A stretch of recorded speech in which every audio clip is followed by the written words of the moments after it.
आपका हमारी आध्यात्मिक यात्रा में हार्दिक स्वागत है। आप सुन रहे हैं शिव महापुराण, जो सनातन धर्म के ही अनमोल ग्रंथों में से एक है। इस श्रृंखला में हम आपके लिए ही इस दिव्य ग्रंथ के प्रत्येक अध्याय का शाश्वत पाठ प्रस्तुत करेंगे। आइए इस ज्ञान और धर्म की ही यात्रा को आरंभ करें। भगवान महादेव की महिमा और उपदेश से ही सजी इस पावन कथा के साथ ही ओम नमः शिवाय।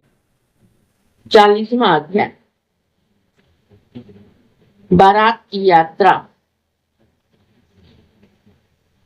ब्रह्मा जी बोले, जब शिव जी ने अपनी नंदी आदि सब गणों को बुलाकर ही प्रसन्नता पूर्वक अपने साथ चलने की आज्ञा दी। सभी गणराज अपनी अपनी सेना लेकर ही चले। सभी प्रधान गणों ने अपने साथ ही असंख्य असंख्य और करोड़ों करोड़ों गणों को साथ ले विविध रूपों से ही शंकर जी से के विवाह में प्रस्थान किए। सभी गणराज सहस्त्रों हाथ वाले ही जटा मुकुटधारी, मस्तक पर चंद्र रेखाधारी, नीलकंठ और नेत्र सभी रुद्राक्ष धारण किए तथा सद्भस्म को धारण करने वाले हार, कुंडल, प्यूर और मुक्तादि से ही अलंकृत थे। विष्णु, इंद्र और मुझ ब्रह्मा के गण अलग ही कांतिमान और अनिमादिक गुणों से युक्त थे। कोई भूमि पर चलने वाले तो कोई आकाश में उड़ने वाले, कोई पाताल में विचरने वाले और कोई सातों स्वर्ग में चलने वाले थे। क्यों अधिक क्या कहें, सभी लोक में ही रहने वाले गण शंकर जी के विवाहोत्सव में सम्मिलित हुए। इस प्रकार सब गणों से युक्त ही शंकर भगवान अपने विवाह के लिए ही हिमालय के नगर में जा पहुंचे।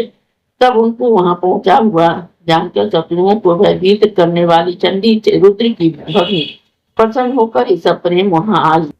प्रेत उनके आसन से तथा सर्पों के भूषणों से ही भूषित सिर पर ही महाकांतिमान सुवर्ण के ही कलश को धारण किए हुए थी। उसने अपने करोड़ों गणों के साथ वहां आकर प्रीतिपूर्वक कौतूहल और उपद्रव करना आरंभ कर दिया।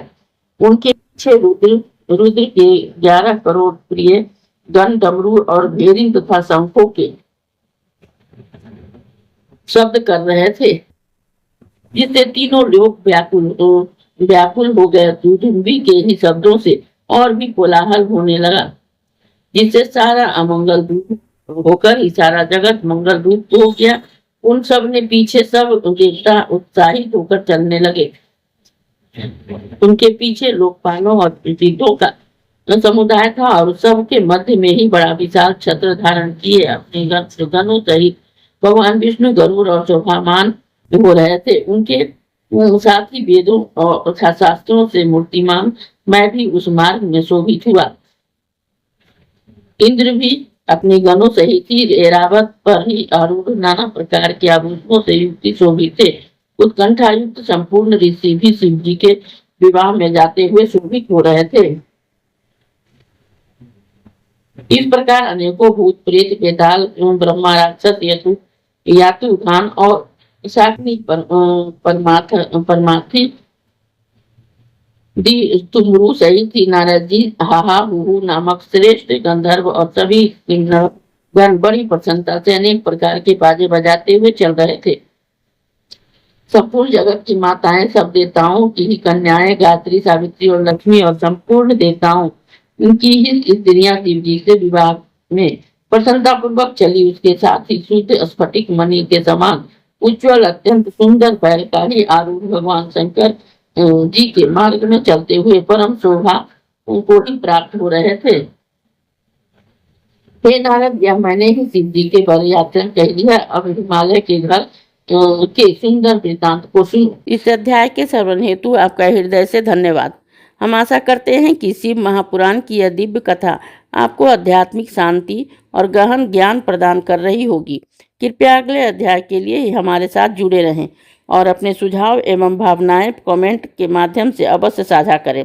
धर्म, भक्ति और ज्ञान की इस पावन यात्रा में आपका साथ हमारे लिए अत्यंत मूल्यवान है।